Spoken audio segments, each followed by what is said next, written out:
Good day and welcome back to Elementary 72 Gaming. Now, in the time that I haven't released a video for New World, a lot has happened both within New World itself and within the developers community overall. Right now, a lot of things come from different sources, and I'm actually going to talk about New World first, and then I'm going to talk about an incident that occurred with IGN and Bungie at the end of this. So I'm actually just going to tip on it a little bit right at the end, but let's get into the first part. I actually have to compliment New World, right?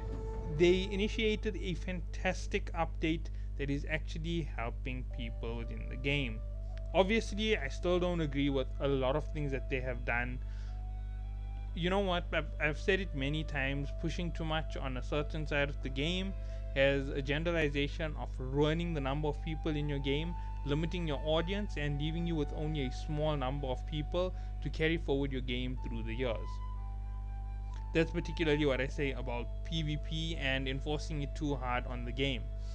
Having a distributed flow between PvP and PvE is something very important, and I've had my fair share of being sniped and killed when running around doing missions, because PvP flagging is what everybody does nowadays, and if you want to play with people, you have to PvP flag.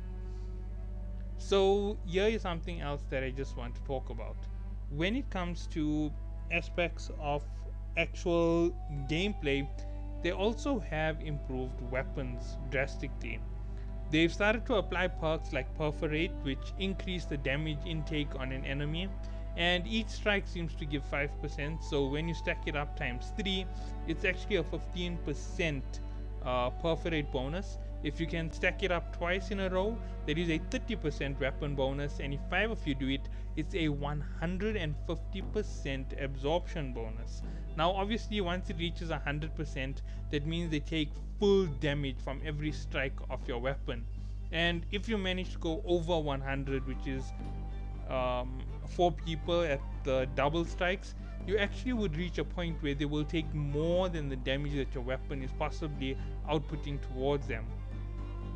This is the point where you get crazy DPS and crazy damage numbers showing up, and that's because it's an actual stackable debuff in its correct method.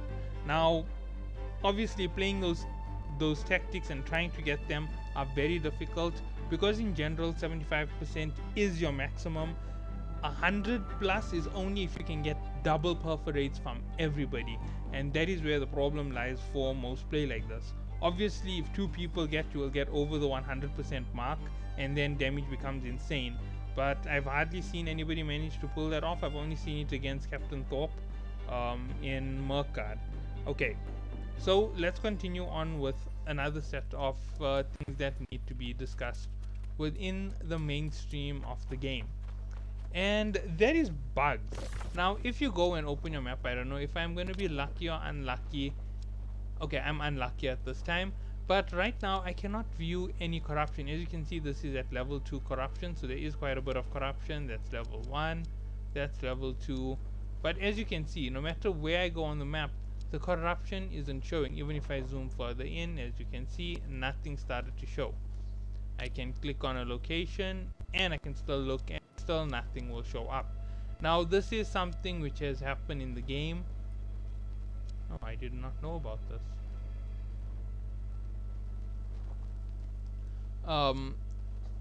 It is something that has happened to the game after their patches, and they have not addressed it or tried to fix it as yet. Now this just isn't something small, it's actually affecting a massive part of the game, but you know what, there's not much that you can do to actually stop that type of situation. Alright, so that's the Winter Warrior quest. Okay, with regards to the Winter Festival and all that it has brought to the game, the showing of the watermarks on the side of your character has definitely helped influence a person to know when to do these tasks and how much they're actually getting out of it. If you look at my particular character, I can actually count how much I need to go up by another gear score. So I know 516 is my average, 11 is the total per level, so you're going to put 11 plus 6, so 17 is the total to be halfway, no, to be away from another level. That's the max that you can have. So let's go. The first one is 13, so it's a -3. 11, that is a -5, so that means -8. This is a +1, that makes it -7. This is another +7, which makes it 0. 21, if you're counting that to the 516 mark, this will tell you how far you are in general. This is another 5, so it's a +5. That is a -5, so I'm back to 0. That is -3, -1, that's -4, -2, that's -6, that's 0, -6, +3, that means I'm at -3. That means all the way to the next level's completion, I am actually 14 away in gear score. So 14 bump ups on any one of these fields will actually help me get a better gear score. And pulling it all up is only these 11 items, as you can see. The 6 for armor, the 3 for jewelry, and the 2 in your weapons. Now I obviously could pull this up much higher, much easier, if I just throw the rapier into one of these 2 slots, or if I throw 2 rapiers on, my average expertise will go up quite quickly. Now I'm just explaining that for one reason. That's because expertise is definitely something we want to push on with, and we need to know when we are reaching those crazy levels. Okay, so let's see what else is there to talk about when it comes to the positives and negatives within the same aspect. The next problem on the negatives and positives is actually going to be on this particular task over here, Outpost Rush. Outpost Rush has been running non-stop across the servers, and the one thing which is definitely very noticeable about it is the fact that it's giving you a lot of boost to your gear score. However, contribution has been extraordinarily glitchy. It's not 100% knocking on every time you score a contribution. So for example, if you go in the game and if you're fighting, and say for example you mismatched 13 to 20, which is happening quite a bit right now, you can go into a lobby on that type of a mismatch, and when you're fighting, you just get overrun at any point that you're on. If you fight as a complete unit, you end up being overrun. If you try to gather mats and put it in, it's not counting towards contribution, because you actually have to get a certain score in order for you to count for contribution. I don't think that's particularly fair on the part of Outpost Rush. They should remove that, because teams don't have open communication lines. There aren't war rooms or things like that there for you to talk in, and there is no particularly good voice channel for the whole of Outpost Rush that you can use to just get all the information in or out. Whew, there was a lot to just take off in a quick statement. Now let's move forward to other topics within the gaming industry. And here's something that I have to talk about. A lot of people have jumped on the train of criticizing Bungie for making Destiny a good game. Now I'm doing that there because I'm saying it like that there because I'm actually criticizing it objectively. I don't want to be subjective and use their political reasons as the viewpoints to actually judge the situation, because that removes all reality behind it. They're using a failure of a performance of the game as a reason why people were picked on, and they're using that reason in conjunction with the fact that they were a gender role team. They were a team that was selected because of a gender role, female team. Now obviously we understand that these things do happen in workplaces, but the fact that they failed and then they had pressure put on them means that you can't count the gender role as the problem. It's like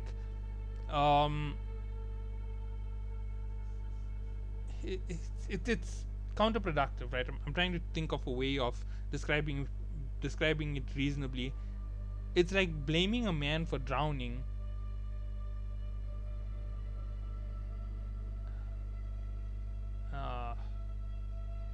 No, that's not gonna work either. But it's a pointless situation. It's something really foolish. It's like a man can't swim and he insists that he wants to jump into a pool, and when he drowns you blame the manager of the pool who didn't know he couldn't swim because the man said that he could swim. Is it the manager's fault that the man couldn't swim? Is it the manager's fault that he drowned?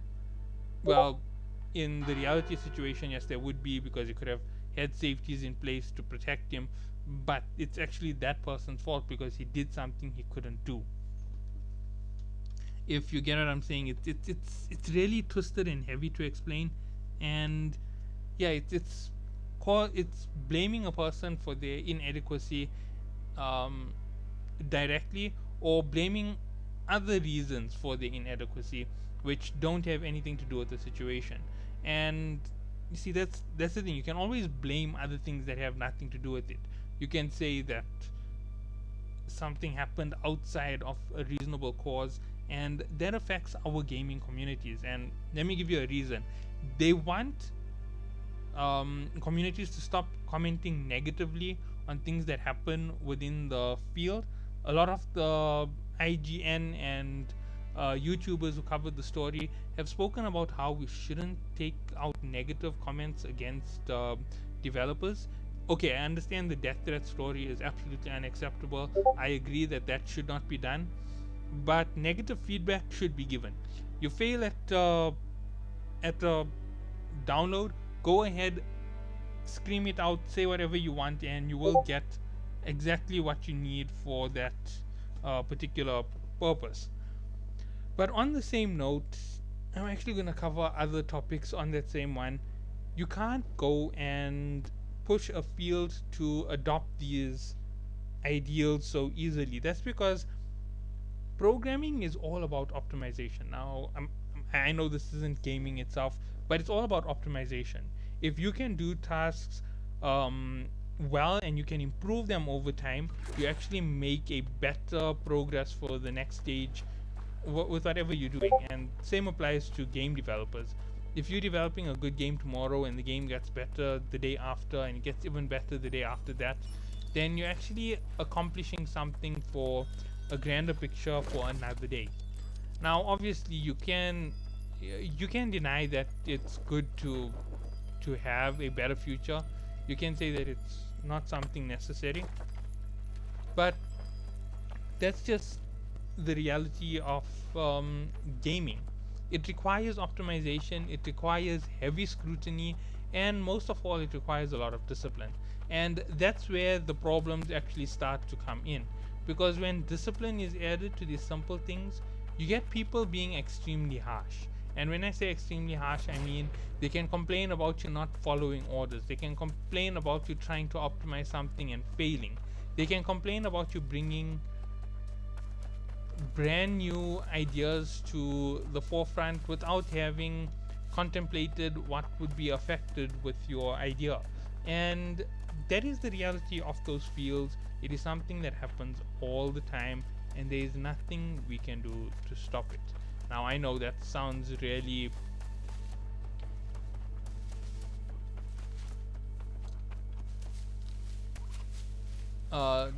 sorry, that is something that sounds really overdrawn out and over pushed out as a total statement.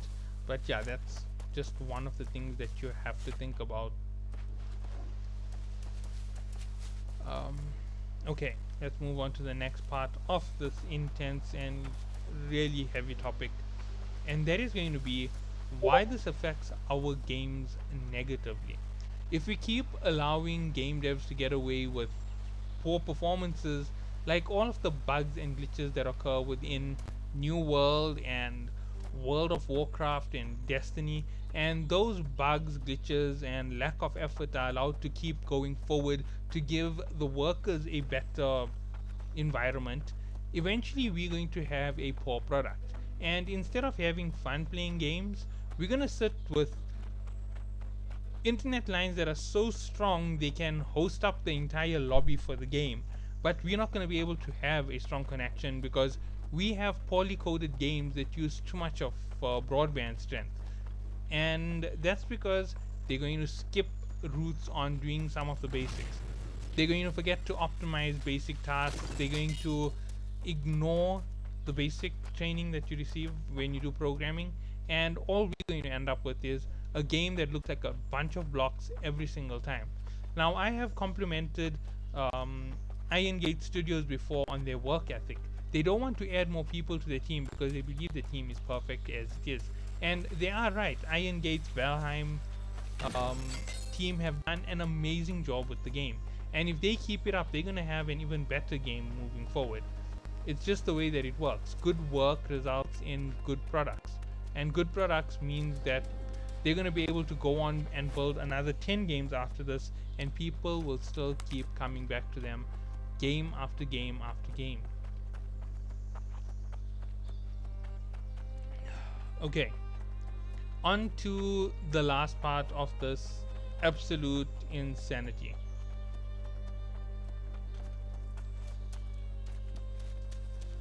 When it comes to that same point on giving them the environment, yes, there are some things that can be done to improve the environment, yes, but that's within reason.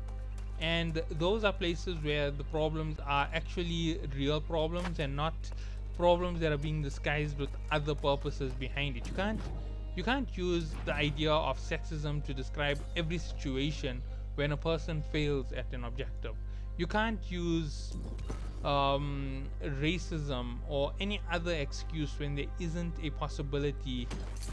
Sorry, not when there is a possibility that it isn't what was applied in a situation. For example, you can have a team doing a game development and one of the members can be female and they can do a bad job. At the end of the day, she did a bad job. You can't say that it is sexism that she was a woman who was outlined for a bad job. If a man does a bad job, he's outlined for his bad job, and generally he's going to do the exact same thing that you're going to do. He's going to feel bad, he's going to go home, he's going to work on it, and he's going to try and improve in the next month. We also have a second problem where a lot of people are taking jobs because they have equity roles. Now, I don't mean to sound like a broken record on this here, but you have a team who isn't optimal, right? They suboptimal, they don't know what they're doing, and they're in the field because they chose them for a particular purpose. They didn't pick the top 100. The top 100 could fill that same role. The top 100 could fail to fill the same role, but that's the thing. They can't fill it because it doesn't suit their political agenda. And that ends up affecting the entire field, right? Work that can take one person 12 hours now takes the entire team 8 hours because they aren't the best of the best. They aren't that level of excellence you expect from a team, right? I'm just being basic on it. So the thing is, when you have a team of people and they're performing well and they're doing things right, you have fantastic products. And sometimes they do make mistakes, I'm not denying it, and that can be from a team who is qualified from top class universities with high ratios of success in the past. They can fail. I think you can see that they're from movie directors.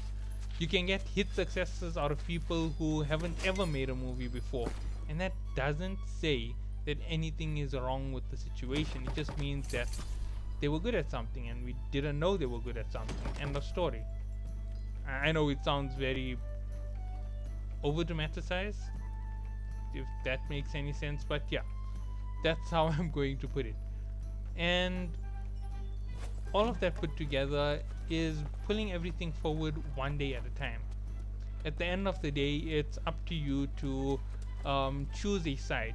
You can choose the political correctness and do as they tell you, choosing morality or immorality, whichever way you want to see it, and that is going to be where the world will end up in the next 10 years. We could be rid of global warming in 10 years, right? I'm just saying, hypothetically speaking. Or we can try and fix up problems which will never ever get fixed up, like discrimination. Discrimination is an inaptability of creatures to distinguish between various features. It's always going to have a new topic. It will be disabilities, then it will be inability, then it will be inaptability, then it will be inadequacy. Then you have no idea how far they're going to go with disabilities and rights, and eventually it may go discriminations and rights. It can go all the way down to abilities and disabilities, abilities or inabilities. and that can eventually end up becoming the next type of racism where they say that you can't only hire people who can do maths to solve mathematical equations. You need to solve people who can't do maths to solve maths equations, and eventually we're going to end up with a science and math situation where nobody can do anything and we'll end up behind times. That's just the reality of where we're heading right now. I know it's a bit overdone, actually it's very overdone, but yeah, that's one of the things that I have to outline when I'm talking about this. If we don't take a stand in this simple field of gaming and move forward for a better performing field tomorrow, and having professionals come out of this field who have the best of the best, I don't care whether you're white, black, disabled, Asian, European, American, African, whichever continent of the world you come from, it doesn't matter. All you need to do is be good at something to be hired. I believe that is the philosophy they should be going with. I don't believe that male, female, sexuality has anything to do with your performance, and it shouldn't be used to decide who gets a job and who doesn't get a job.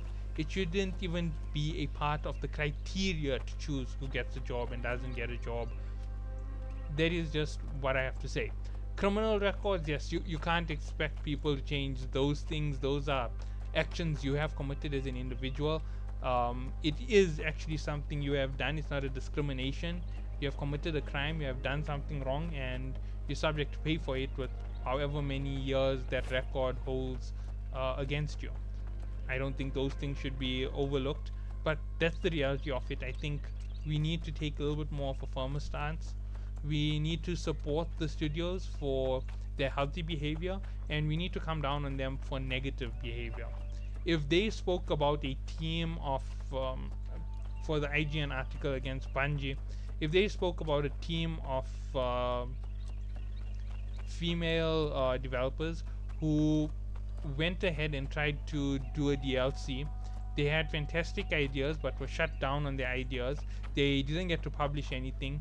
The project failed with whoever's ideas were put in place of theirs, and they took the blame for it. I would definitely say, you know what, this is unacceptable. That was unnecessarily done, and that is actual sexism, because they loading the blame on someone based on their gender as a possibility, whether it was done like that or it was just a part of the teams and they're the lowest level members, so they use them as scapegoats. But whatever it is, at that point I would accept that that situation. However, they were part of the team who did the development. They actually worked on it. They took the publicity for it, which is its own reward and disadvantage at the same time. And at the end of the day, when you do things like that, you need to know you need to know that those are the possibilities you are facing. Okay. Today I've actually managed to get through all of the messages that I had to say. And I know that some of them are very, very abrupt. And as I'm saying, you can't blame a person, another person, for somebody else's shortcomings. You can't blame another whole topic altogether for the shortcoming of an individual when they have actual shortcomings. You must blame the incident on what has happened in the incident itself. You can't take external situations and try to rule them into the situation. That just doesn't make sense. That is the reason why media is said to be blind, deaf, and dumb. It's meant to not hear the feelings of a person. It's meant to not see the emotion of a person. And dumb as in it must ignore the feelings of people. And you take the entire statement, you put it together, and you have a factual piece of information. Now, obviously, doing that there sounds very abrupt and very blatant. You ignore the person's feelings and how they're feeling, but it is the truth at the end of the day. Example, you work in a job and you aren't good at it, you get fired. It's not because, you know what, they didn't want to keep me there because I was different from the others in the team. You weren't good at your job and they fired you, so that's the way that it goes. Yeah, but there was somebody else who also wasn't as good. You were just a little bit better. You were worse than him. End of story. You were the worst. You got out of there. You were fired for a reason. But obviously that is also an inverse situation. You're the top of the field, you get fired because there was a situation in that department and there were people who are worse off than you in terms of skill. Then you have a reason to argue that this year was done discriminately. They discriminated the facts of the situation and they chose someone based on their own opinion. Now, I know that all of this is a lot of information to bear, and I will catch you all with the next video that comes out. Hopefully it won't be this much of a political situation, but see you all then and have a good day.